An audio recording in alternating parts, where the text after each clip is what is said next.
In their sixth congregation, cardinals discussed church issues and heard global views to guide next week's conclave. Jovi Francisco has the story. During their sixth congregation, the College of Cardinals addressed issues facing the Catholic Church.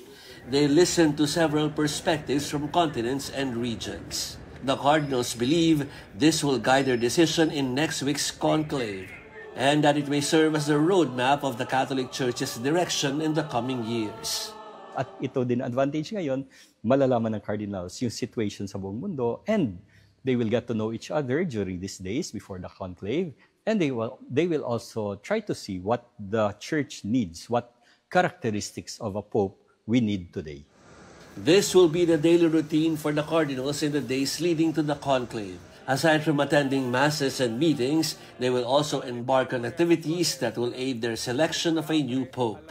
135 cardinals are eligible to vote. 2 cardinals will not make it to Rome for the conclave because of health issues. Cardinal Angelo Becciu will also not join the vote because of legal issues. The next pope will need 2/3 of all the votes to get the papacy. The Pontificio Collegio Filipino in Rome serves as the conclave preparation place for 3 cardinals from the Philippines. Cardinals Luis Antonio Tagle, Jose Advincula, and Pablo Virgilio David currently reside here.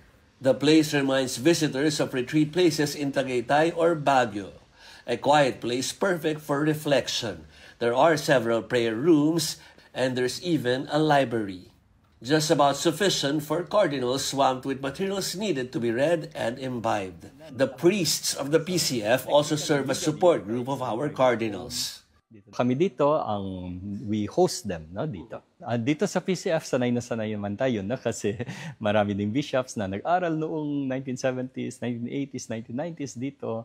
And then dumadalo naman sila lagi dito. So medyo may mechanism na tayo dito sa PCF to receive these guests. So ngayon, sa conclave, in a special way, of course, konting dasal pa, and then pangangailangan nila kasi biglang pupunta sa meeting sa Vatican, kung ano pang mga needs nila, then we also cater to them. Father Greg understands the excitement of Filipinos about the participation of our 3 cardinals in next week's conclave, but he believes there's only one way to support the cardinals. Naging excited tayo, baka siya manalo, baka although kung tutuusin talaga, sa dasal ng mga cardinals, they ask for the guidance of the Holy Spirit. So tayo naman, ang the best na magawa natin is makidasal. Dasal din tayo sa Holy Spirit to grant the cardinals this enlightenment. Reporting from the Vatican in Rome, Jovi Francisco, we are One News. This is one of the, kumbaga, update, development doon sa nangyayari ngayon doon sa Italy dahil nga as we mourn the passing of Pope Francis, siya rin also yung inaabangan ng tao, sino yung papalit sa kanya, which is sabi nga nila, magsisimula yung conclave by May 7. And ngayon pa lang, o the other day pa lang, nag-uusap na yung ibang mga cardinal tungkol dun sa mga discussions about the affairs of... It's also a formal discussion amongst them. Yeah. First, they will talk in pockets and meetings to discuss it. Kasi parang daw yan, nanglalabi ng sa Senado or it's very simple. And then when they have those pocket meetings from mga ibang style nila by region kunyari like yung Asia Pacific, nag-uusap-usap kung ano yung mga pangangailangan ng each region, and then they come together yung College of Cardinals, they talk. From there, papasok sila ng conclave, and with all these things in their mind, then they start praying. And then when they're praying, then they start discussing, then they write. Kaya nga sinasabi nga ni Cardinal Tagle, di ba, pag tinatanong daw siya tungkol dito sa papacy, sinasabi niya, nakalimutan ko yung Dominus Est, something like that, o Dominique Est or something like that. Ibig sabihin, it is the Lord. So it is the Lord who will, kumbaga, appoint kung sino yung magpapalit kay Pope Francis. Actually, I believe that naman kasi historically, yung mga frontrunners very rarely have made it to the papacy.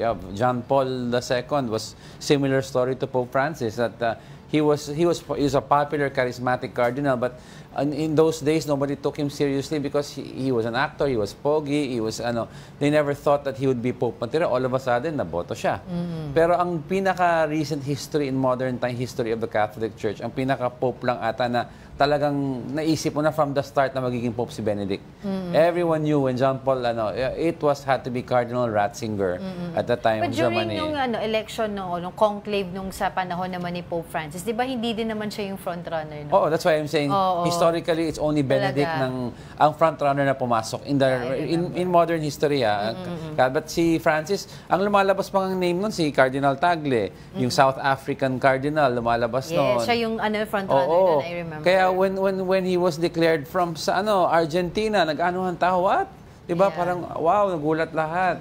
Perfect. So well, let's talk about yung kumbaga yung designation ngayon, yung gagawin na participation ni Cardinal Tagle habang wala pang namumuno, 'di ba, sa wala pang magiging Pope na kapalit ni Pope Francis. Siya ay mag-oversee ng Vatican City's administrative function during the papal vacancy, as I've said earlier. So, meron siyang karapatan na magtanong doon sa mga budget reports, economic information, and other details. Basta in charge of finances. Yes. Tutulungan niya yung Carmelengo, which is the OIC right now, habang wala pang ang Pope. We all know kasi ang specialty ni Cardinal Tagle ever since was first of all, he was appointed sa Caritas. Diba? And sa Caritas Manila, he was the president because magaling siya in terms of financial planning. And then after Caritas, when he was removed there, he became the Red Pope ang tinatawag, the Pope of Asia. Aside from that, he was also assigned a special project sa Vatican, yung overseeing its finances. Yes. So, madami siyang administrative capabilities na that is a plus side for him. Yes. So anyway, yung mga discussions nila dyan, will reflect doon sa magiging botohan nila. Kung ano ba yung gusto nilang direksyon ng simbahang Katoliko. Gusto ba nilang ituloy kung ano yung sinimula ni Pope Francis, or they want to push back doon sa traditional way ng Catholic Church. We will see about that.